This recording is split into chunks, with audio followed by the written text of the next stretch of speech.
Haleluya. Terima kasih Tuhan. Haleluya. Syukur bagimu. Syukur bagimu Yesus. Haleluya. Haleluya. Saat ku masuk ke hadirat-Mu, ku tersungkur dan sembah-Mu. Ku persembahkan korban syukurku yang terbaik bagimu.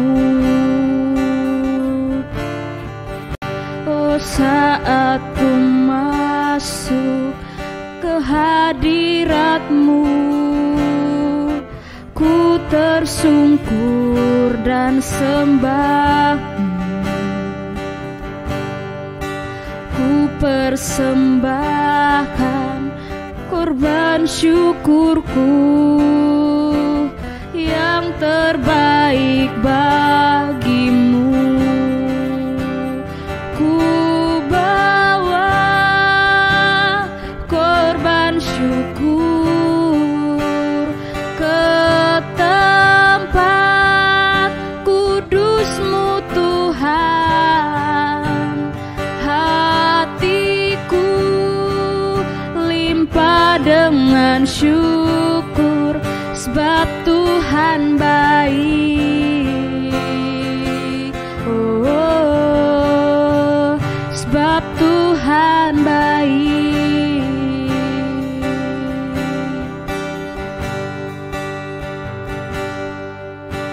Saat ku masuk ke hadirat-Mu, ku tersungkur dan sembah-Mu.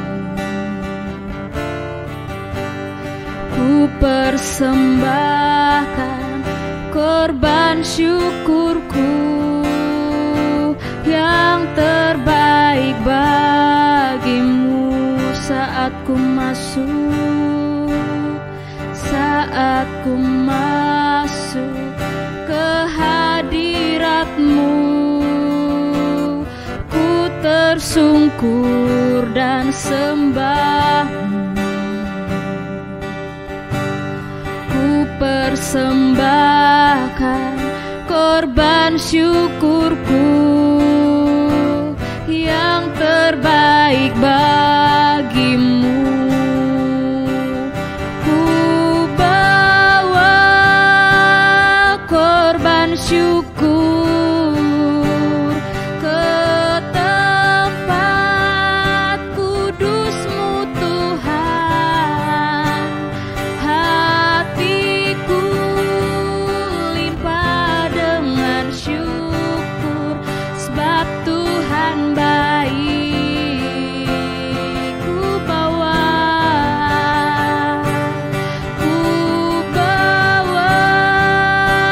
korban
Tuhan baik, sebab Tuhan baik. Oh, sebab Tuhan baik. Terima kasih Tuhan, Engkau Allah yang baik dalam kehidupan kami. Kami bersyukur di malam hari ini, kesempatan kali ini Tuhan kami masih boleh datang ke hadapan Tuhan, menaikkan pujian syukur kami. Biarlah ya Tuhan dalam situasi kondisi apapun, tetap kami mau menaikkan syukur di hadapan Tuhan. Karena kalau boleh nyata sampai hari ini Tuhan, kami tidak lepas dari pemeliharaan Tuhan. Terima kasih Tuhan, kami menyiapkan hati kami untuk mendengar firman-Mu. Berbicaralah kepada kami semua, agar kami dikuatkan, diteguhkan lewat firman-Mu. Di dalam nama Tuhan Yesus kami berdoa dan mengucap syukur. Haleluya, amin. Puji Tuhan, haleluya, salam sejahtera dalam kasih Tuhan kita Yesus Kristus. Selamat malam Bapak Ibu Sidang Jemaat Efrata yang dikasihi, diberkati oleh Tuhan. Kita bertemu lagi dalam ibadah renungan singkat pada saat ini. Nah, Bapak Ibu yang dikasihi, diberkati oleh Tuhan, pada saat ini saya akan menyampaikan sebuah kebenaran firman Allah. Saya beri judul kepada Bapak Ibu Saudara sekalian, produktif di tengah keterbatasan. Saya akan ambil ayat kebenaran firman Tuhan yang terdapat dalam kitab Daniel pasal 6, ayat pertama mulai saya bacakan sampai ayatnya yang keempat. Gua singa, Darius orang Media menerima pemerintahan ketika ia berumur 62 tahun. Lalu berkenanlah Darius mengangkat 120 wakil-wakil raja atas kerajaannya. Mereka akan ditempatkan di seluruh kerajaan.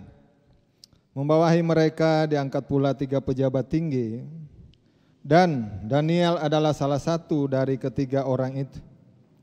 Kepada mereka lah para wakil-wakil raja harus memberi pertanggungan jawab, supaya raja jangan dirugikan. Maka Daniel ini melebihi para pejabat tinggi dan para wakil raja itu, karena ia mempunyai roh yang luar biasa, dan raja bermaksud untuk menempatkannya atas seluruh kerajaannya. Sekali lagi saya garis bawahi penekanan khotbah saya pada malam hari dalam ayat yang keempat. Maka Daniel ini melebihi para pejabat tinggi dan para wakil raja itu, karena ia mempunyai roh yang luar biasa, dan raja bermaksud untuk menempatkannya atas seluruh kerajaannya. Nah, saudara yang dikasihi dan diberkati oleh Tuhan, sidang jemaat, khususnya sidang jemaat Efrata, pada malam hari ini saya memberi judul dalam renungan singkat pada malam hari ini, produktif di tengah segala keterbatasan. Nah, kita menyadari Bapak Ibu yang dikasihi dan diberkati oleh Tuhan, bahwa kita manusia penuh dengan segala keterbatasan. Dan kita selalu berhadapan dengan segala keterbatasan-keterbatasan yang ada di dalam dunia ini. Terbatas dalam soal dimensi waktu, terbatas dalam dimensi ruang, terbatas dalam dimensi sosial. Itu yang membatasi ruang kehidupan kita hari-hari ini. Terlebih di tengah pandemi corona yang terjadi hari ini, saudara yang dikasihi Tuhan, Bapak Ibu yang diberkati oleh Tuhan. Ya. Di tengah segala keterbatasan bukan berarti kita tidak bisa produktif, bukan berarti kita tidak bisa berkarya, melahirkan sesuatu yang baik, berguna, bermanfaat bagi kepentingan diri kita, keluarga kita, lingkungan kita, gereja kita, bangsa dan negara kita. Saudara yang dikasihi Tuhan. Nah, ini yang terjadi, saudara yang dikasihi Tuhan. Pada saat itu Daniel, ya, seorang Israel yang sedang ada di dalam pembuangan, ya, sebagai orang tawanan, ya, kita tahu persis bagaimana seorang yang hidup dalam pembuangan, ya, bagi seorang tawanan tentu memiliki konotasi yang negatif, ya, dan memiliki beban moral yang tersendiri dalam kehidupan seorang yang terbuang. Bagi orang yang tertawan, kehilangan kebebasan, kehilangan keleluasaan melakukan segala sesuatu.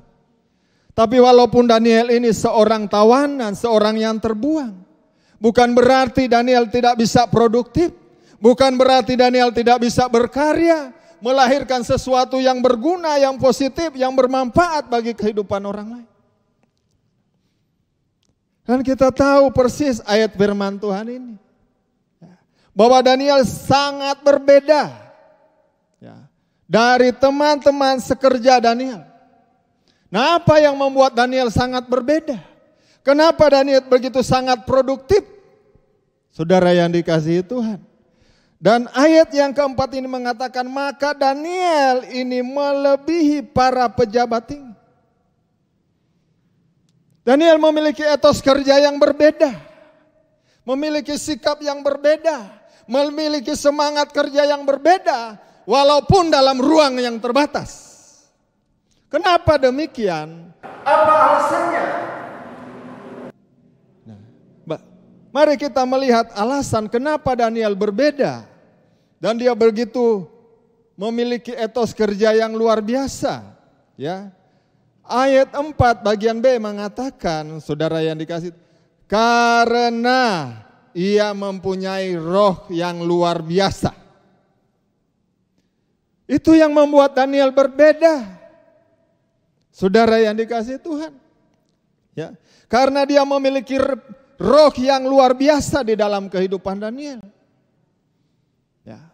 Dan menurut orang Babel, roh yang luar biasa ini dalam Daniel pasal 5 ayat 11, ya, bahwa roh yang luar biasa ini adalah roh dewa yang kudus. Dan itu pengakuan orang-orang Babel pada waktu itu, saudara yang dikasihi Tuhan. Nah, ini modal seorang Daniel menjadi berbeda. Menjadi pribadi yang antusias. Menjadi pribadi yang punya semangat. Menjadi pribadi yang luar biasa. Saudara yang dikasihi Tuhan. Dan roh yang dimiliki Daniel bukan sembarang roh. Saudara yang dikasihi. Bukan roh yang ditemukan di sebuah pohon yang keramat, atau di gunung-gunung yang keramat, atau di tempat-tempat yang keramat. Tapi roh yang dimiliki Daniel ini adalah, kitab Yesaya mengatakan adalah roh yang dari atas. Ada dalam kehidupan Daniel. Itu yang membuat Daniel berbeda. Saudara yang dikasihi Tuhan. Sehingga Daniel ini memiliki integritas dalam menjalankan pemerintahan pada waktu itu, saudara ini. Sekalipun dia dalam ruang yang terbatas, dimensi waktu yang terbatas. Tapi Daniel menjadi pribadi yang punya integritas. Saudara yang dikasihi Tuhan. Ya. Itu adalah sebuah wujud prinsip moral. Ya. Dalam menjalankan kehidupan dalam berbangsa dan bernegara pada waktu itu. Ini yang menjadi nilai bagi kehidupan Daniel.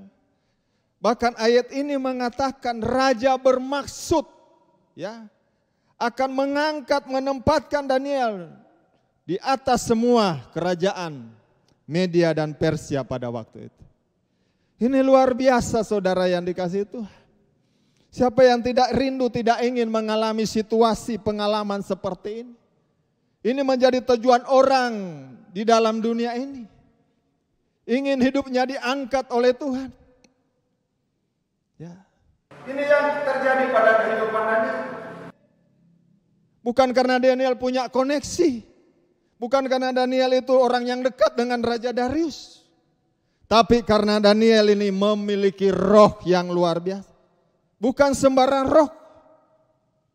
Bukan roh yang dari tempat-tempat yang keramat, gunung-gunung yang keramat. Tapi roh yang dimiliki Daniel adalah roh yang dari atas. Dan ini yang memampukan Daniel menjadi satu pribadi yang berbeda. Dan menjadi pribadi yang produktif. Tidak ada alasan untuk kita tidak berkarya di tengah keterbatasan. Tidak ada alasan untuk kita diam di tengah keterbatasan. Tidak ada alasan untuk kita bermasa bodoh di tengah keterbatasan. Karena kita punya Roh Kudus, roh yang dinamis, roh yang menggerakkan, roh yang mendorong, roh yang memotivasi kehidupan kita. Dan ini yang harus kita miliki, saudara yang dikasihi Tuhan. Ya. Bahkan luar biasa, Daniel memiliki integritas yang sangat luar biasa. Ini yang membuat Raja Darius sangat tertarik dalam kehidupan Daniel. Daniel memiliki daya pikat, daya tarik sebagai sosok manusia yang biasa. Apa yang membuat Raja Darius sangat tertarik terhadap pribadi kehidupan sikap Daniel? Nah, dia memiliki Roh Kudus di dalam kehidupannya. Nah saudara, roh yang ada dalam Daniel berbeda dengan roh-roh yang ada di dalam dunia ini. Tidak sama kualitas roh yang ada di dalam Daniel dengan roh-roh yang ada di dalam Daniel. Bab roh yang ada dalam Daniel adalah roh kebenaran, roh hikmat. Saya akan tutup dengan sebuah ayat firman Tuhan. Di dalam 1 Yohanes pasal 4, ayatnya yang keempat, saudara yang dikasihi Tuhan. Ya. Untuk menutup khotbah saya pada malam hari ini, 1 Yohanes 4 ayat 4, kamu berasal dari Allah, anak-anakku, dan kamu telah mengalahkan nabi-nabi palsu itu. Sebab roh yang ada di dalam kamu lebih besar daripada roh-roh yang ada di dalam dunia. Itu kualitas roh yang ada di dalam kehidupan orang yang percaya. Sehingga menjadikan kita berbeda. Cara kerja kita berbeda, etos kerja kita berbeda dengan orang-orang yang ada dalam dunia ini. Puji Tuhan, kiranya Tuhan menolong, memberkati kita semua malam hari ini. Tuhan memberkati. Mari kita berdoa. Bapa di surga, dalam nama Yesus, terima kasih buat renungan yang singkat pada malam hari ini. Biarlah ini meneguhkan kami di tengah keterbatasan hidup kami, di tengah situasi-situasi yang terbatas hari-hari ini, dimensi waktu yang terbatas, dimensi sosial yang terbatas, dimensi ruang yang terbatas. Kami percaya Roh Kudus tidak pernah terbatas, selalu bekerja dalam hidup kami, memampukan bangsa dan negara kami, memampukan para pemimpin kami, menjalankan tugas dan kewajiban mereka, sehingga semua masalah yang ada di bangsa ini, semua dapat diatasi dan diselesaikan dengan baik. Nama Tuhan dipermuliakan. Dalam nama Yesus, haleluya. Amin.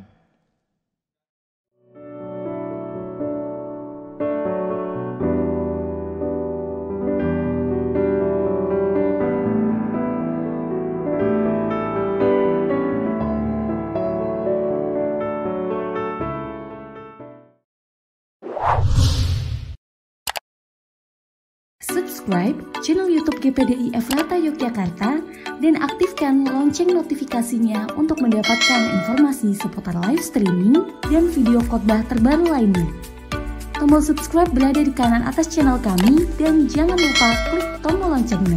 Tuhan Yesus memberkati.